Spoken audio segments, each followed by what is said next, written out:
It's just the majesty of these trees and knowing how old they are. It's just a beautiful, quiet place.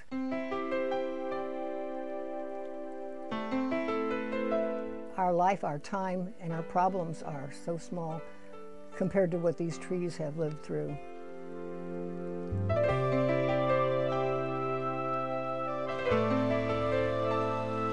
In spite of the size of the redwood trees, their worst enemy is man, and they are very fragile, especially because their root system is so close to the surface. It's 4 to 6 feet underground, and walking on the ground hardens the ground, and it can't absorb the moisture, and it kills the trees.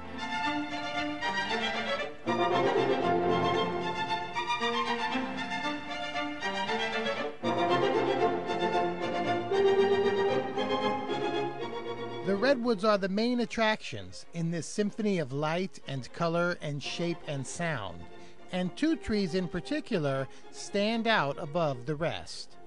Our tallest tree, when it was measured quite a long time ago, is the Parson Jones tree, and that's 310 feet, and it's 1,300 years old. The other keynote tree is the Armstrong tree, and that tree was measured at 308 feet, and it's supposed to be 1,400 years old. The age is approximate because we don't core the trees, to take out a core. It's based on this mathematical formula based on the circumference. The official position for taking in one of these giant creatures is hands on the waist, back arched toward the ground behind you, chin up, and eyes skyward. Trying to capture the size of these trees on tape is a little like harpooning a whale with a toothpick. One cannot get back far enough to place the entirety of the tree in the camera frame. Filming from top to bottom presented a whole nother problem, whereas above the canopy, it's midday, but on the forest floor, it's midnight. In the last few years, they've been studying the crowns or the tops of the very old trees, and there's a whole world in the tops of these trees that's unbelievable. And we have plants and animals in the tops of the really old trees that never come down to the ground. You could say the redwoods are the skyscrapers of Big Bottom Valley. I grew up in New York City. I lived in San Francisco for a few years. I lived in Sacramento for many years. And I really appreciate being able to be away from the city a bit. I think, and it's, as Doris said, I think it's very important for everybody to have places like this, just for one's mental health.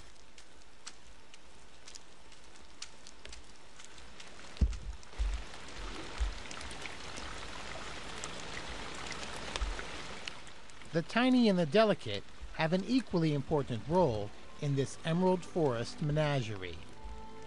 The moss on the trees gathers light the way a peasant in a Diego Rivera painting gathers flowers. Pine needles and branches cling to raindrops like a mother holding a baby.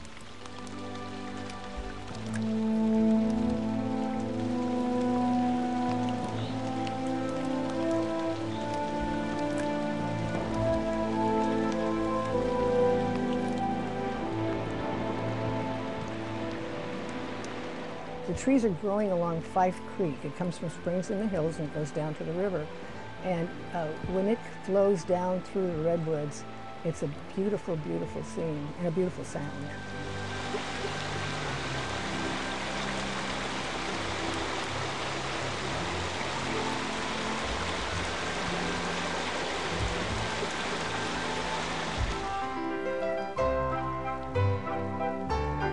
To kick back, relax, and snack, there is a large picnic area with plenty of tables, benches, and barbecue grills.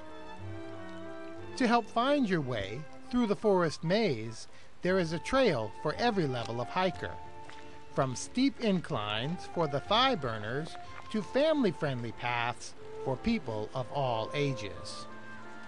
You get something from being in the park that you don't get out in the world. It's a little place that's for itself, and I think that's especially important for the children, because so many of the children that come here don't know about nature and don't know about the park and don't get this feeling. I think that's really important for them to realize how precious it is here, that this has to be saved, it has to be here.